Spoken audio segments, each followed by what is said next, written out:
देश में एक महीने के भीतर लोकसभा चुनाव होने हैं, जिसके चलते सभी पार्टियां पूरी तरह चुनावी एक्शन मोड में आ चुकी है। इसी बीच आज सुबह महाराष्ट्र में लोकसभा चुनाव के लिए शिवसेना उद्धव गुट ने अपनी पहली सूची जारी कर दी है। पार्टी ने मुंबई की 6 लोकसभा सीटों में से 4 पर उम्मीदवार उतारे हैं।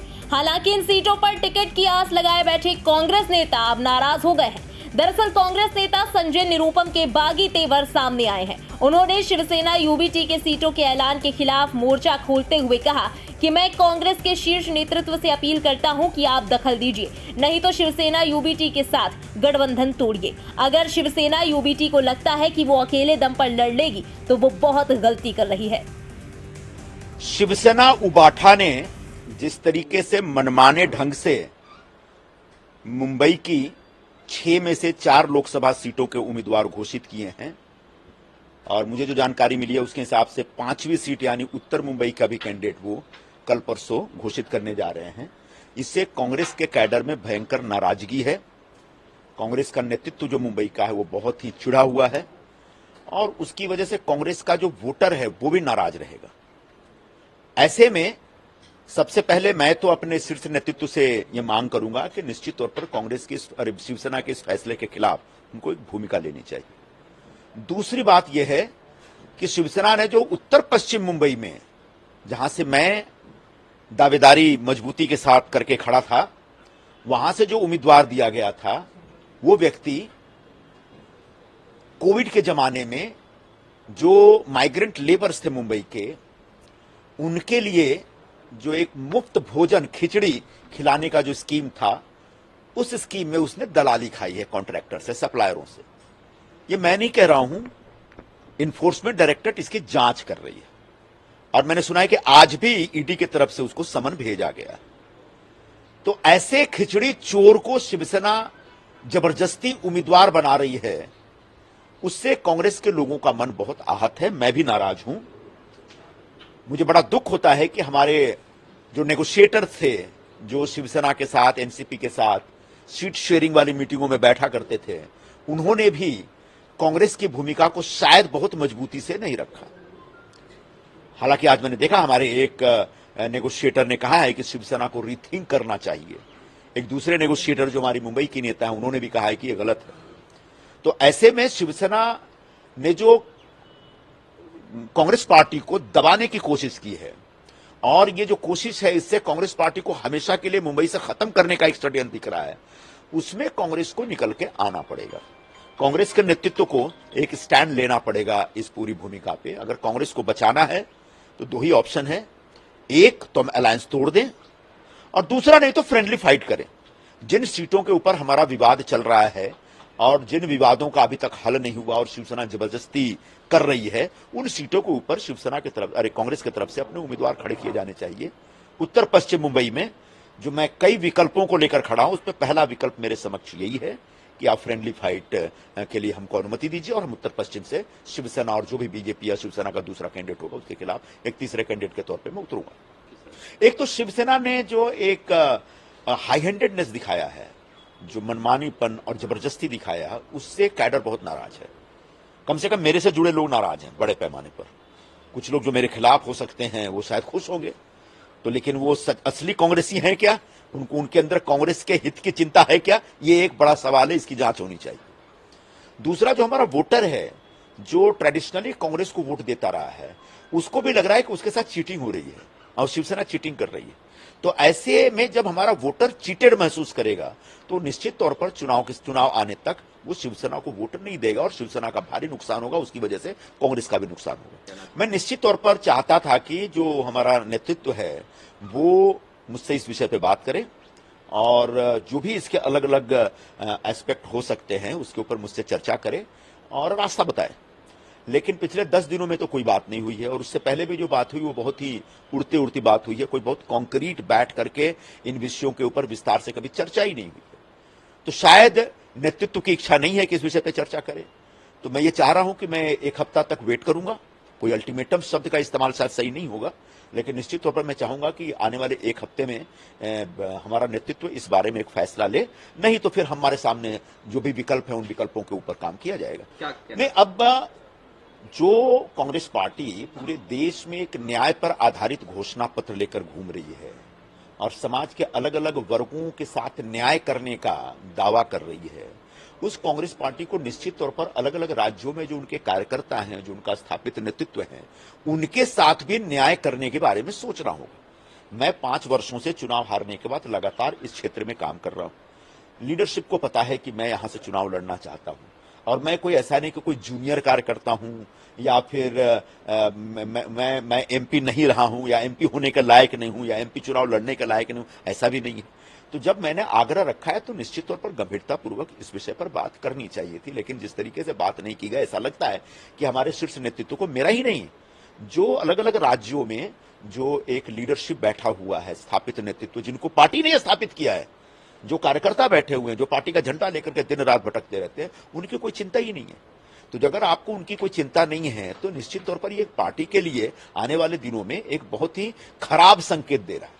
सारे नेताओं को अगर इस बात की समझ है जो मैं कह रहा हूं और उनको एहसास है कि मैं सही कह रहा हूं, तो ये बहुत अच्छी बात है। और मैंने जैसा कि बताया कि कांग्रेस का जो पूरा मुंबई का कैडर है वो शिवसेना के इस बदतमीजी से नाराज है। बगैर अंतिम राय बने आप अपनी अपनी सीटों पे एक उम्मीदवार अनाउंस कर देंगे, बगैर कांग्रेस के साथ सहमति बनाए, तो निश्चित तौर पर इससे एक पूरा जो लीडरशिप है हमारा मुंबई का और जो कैडर है बहुत आहत है, नाराज है और इसकी सजा और इसका जो झटका है वो शिवसेना को लग सकता है।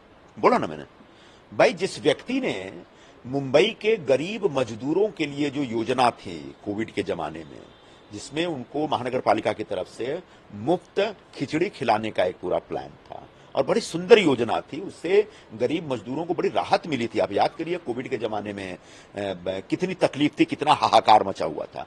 और जब हाहाकार मचा हुआ था तब जिन गरीबों की हम केयर ले रहे थे, जिन गरीबों के घर घर जाकर के, मजदूरों के घर घर जाके हम खिचड़ी उनका खाना पहुंचा रहे थे, उन खिचड़ी सप्लायरों से दलाली खाई है शिवसेना के प्रस्तावित उम्मीदवार ने।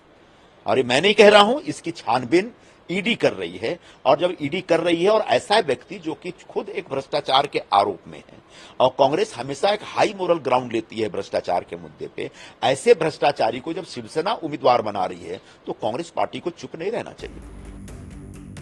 वहीं दूसरी तरफ शिवसेना यूबीटी सांसद अरविंद सावंत से जब संजय निरुपम की नाराजगी को लेकर सवाल किया गया तो उन्होंने यहां तक कह दिया कि कौन है संजय निरुपम, मैं नहीं जानता। उद्धव ठाकरे जी ने एक बार घोषणा कर दी, बात खत्म।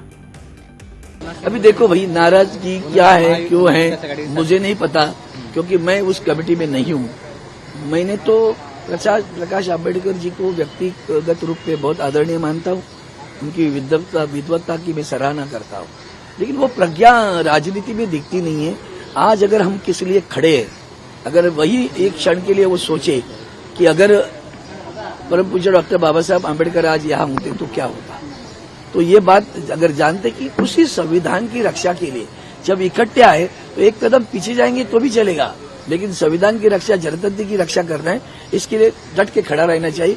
वो त्याग की भावना, वो समर्थन की भावना, वो संविधान के संरक्षण की भावना, वो अगर उनके मन में आएगी तो ये जो हम कुछ करने जा रहे हैं उससे क्या होगा।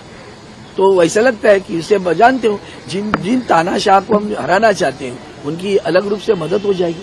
इतना तो समझदार है वो, बहुत होशियार भी है।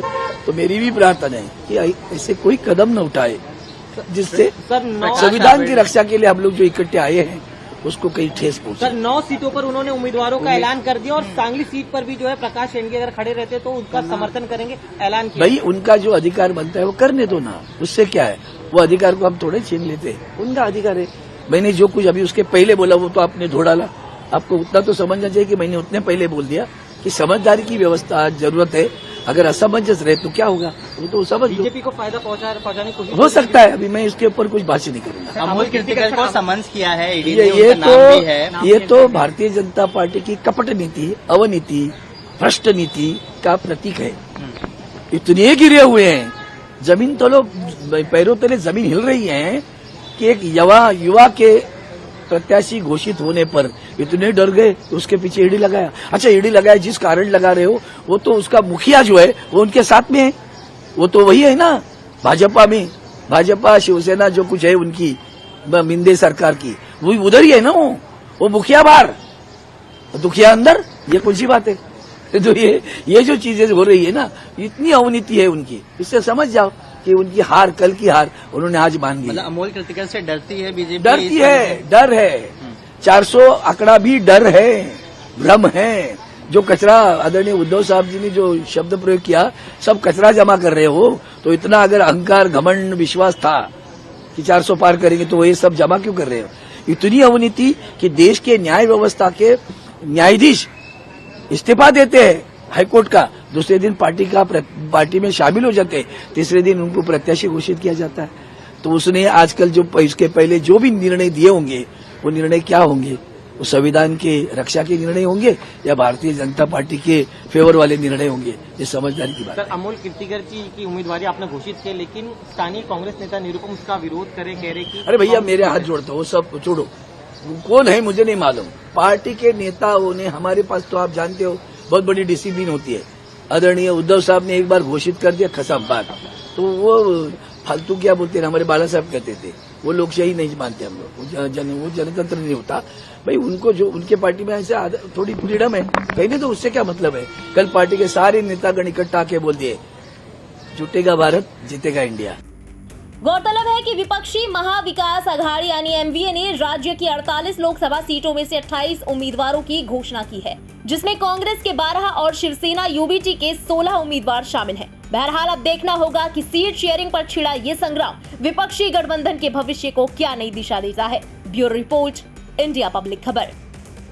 फिलहाल इस पूरी खबर पर आपका क्या कहना है, कमेंट सेक्शन में लिखकर हमें अपनी राय जरूर बताएं। देश और दुनिया की तमाम बड़ी खबरों के अलावा लोकसभा चुनाव से जुड़ी लेटेस्ट अपडेट्स के लिए सब्सक्राइब करें इंडिया पब्लिक खबर के यूट्यूब चैनल को और बेल आइकन दबाएं ताकि चैनल से जुड़ी सारी लेटेस्ट अपडेट्स आप तक वक्त से पहुंच पाए।